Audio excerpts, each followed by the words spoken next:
Comment आपसे इस पर। एक वजह है कि गुजरात हिंदुत्व की इतनी सफल प्रयोगशाला बना है और उसकी वजह यह है कि हिंदुत्व, हिंदू धर्म से जो जुड़ाव है, जो एक इमोशन यहाँ का है, अपने आप में एक भावना है, वो बहुत प्रबल है और शायद इसीलिए 27 सालों से वर्चस्व बीजेपी का और एक बार फिर वैसा ही वो दम भर रहे।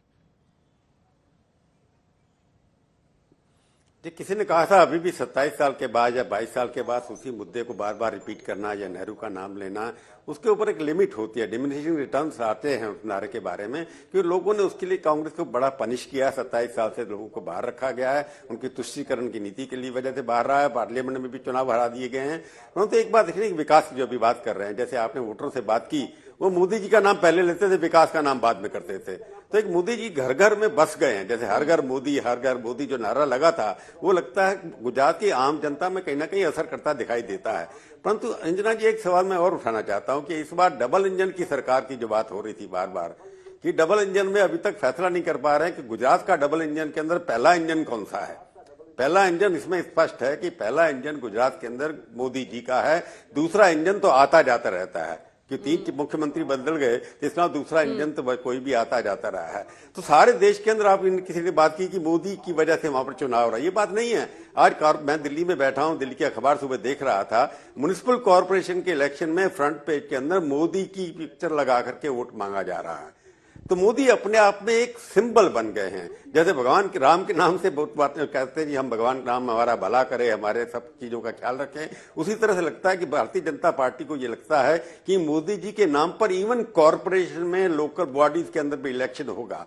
तो गुजरात के अंदर ये कहना कि मोदी जी एक घर में घुस चुके, क्योंकि मोदी जी के जमाने में इतनी बड़ी घटना हुई जिसकी वजह से जिस तरह से उन्होंने हैंडल किया, वो एक हिंदू राष्ट्र, हिंदू सम्राट बन गए जैसे बन जाते हैं, और वहां पर योगी जी को भी लिया जा रहा है। तो गुजरात के अंदर ये मैं पहले भी कहा, ये कहता है कि इस पर ये टक्कर ये है कि मोदी जी क्योंकि पिछला रिकॉर्ड तोड़ नहीं पाए थे 127 सीटों का, उससे बढ़ा करके आगे लेकर के जाना है कि नहीं जाना है। क्योंकि मोदी जी के जब से पार्टी में आने से, अमित शाह के आने से, हर इलेक्शन उनके लिए प्रेस्टीज का इश्यू बन जाता है। चाहे वो हैदराबाद की कॉर्पोरेशन का चुनाव हो, चाहे दिल्ली की कॉर्पोरेशन चुनाव हो, तो हर जगह वो पार्टी अपना पूरा दम लगाकर दिखाने की कोशिश करती है कि हमारे पास संगठन भी है, हमारे पास नेता, एक राष्ट्रीय नेता है जिसके नाम से वोट माना जाता है। तो भारतीय राजनीति एक ध्रुवीकरण ये हो रहा है कि एक व्यक्ति के नेतृत्व में सारे देश के अंदर चुनाव होगा, बाकी छोटी छोटी पार्टियां हैं, उनके लोकल नेता हैं, परंतु भारतीय जनता पार्टी की ये कोशिश है कि एक व्यक्ति के नेतृत्व में चुनाव हो, वही गुजरात में हो रहा है।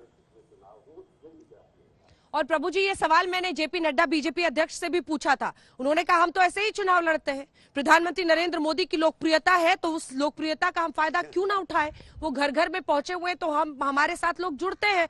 मतलब इसको लेकर ब्लेटेंट है बीजेपी, उन्हें एहसास है इस पार्टी का। और जो आपने पहली इंजन दूसरी इंजन की बात की, वाकई दूसरी इंजन में कोई भी बैठा हो सकता है, वो मायने नहीं रखता है। प्रधानमंत्री नरेंद्र मोदी के हाथ में स्टीयरिंग व्हील है और इसका फायदा बीजेपी उठाती है।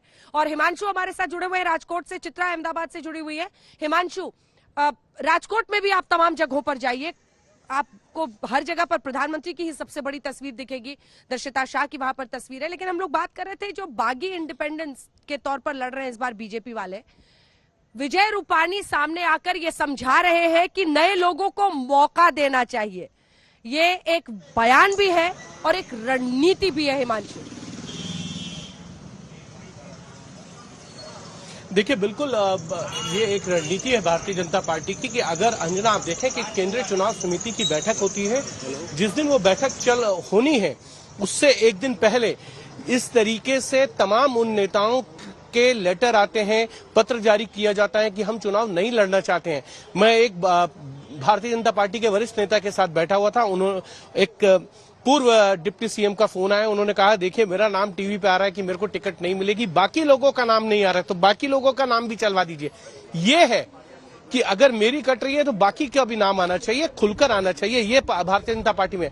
लेकिन आप देखिए, एक चीज भारतीय जनता पार्टी को थोड़ी सी दिक्कत करती है।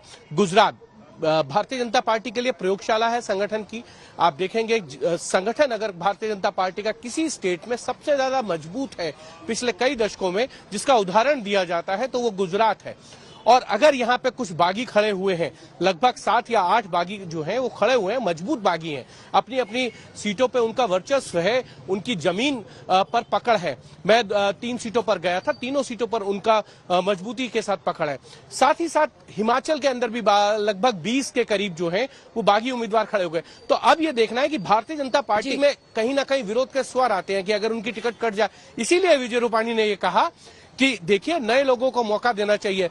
दर्शिता शाह डिप्टी मेयर है, बहुत कम उम्र की है। उन्होंने कहा कि देखिए मेरी जगह मुझे पार्टी ने बहुत कुछ दिया है, मैं अलग अलग पदों पे रहा हूं, संगठन में, सरकार में, कॉर्पोरेटर था, कॉर्पोरेटर से मेरे को राज्यसभा भेजा गया, राज्यसभा के बाद मुझे प्रदेश अध्यक्ष बनाया, मंत्री बनाया, मुख्यमंत्री बनाया। अब मुझे अगर मेरी चुनाव नहीं लड़ने की इच्छा थी, लेकिन जब मैंने उनसे पूछा कि 2024 में आप चुनाव लड़ेंगे तो उन्होंने कहा पार्टी जो जिम्मेदारी देती है मैं उसको निभाता हूँ। अभी पार्टी ने मुझे चंडीगढ़ और पंजाब की जिम्मेदारी दी है तो मैं उसको निभा रहा हूँ।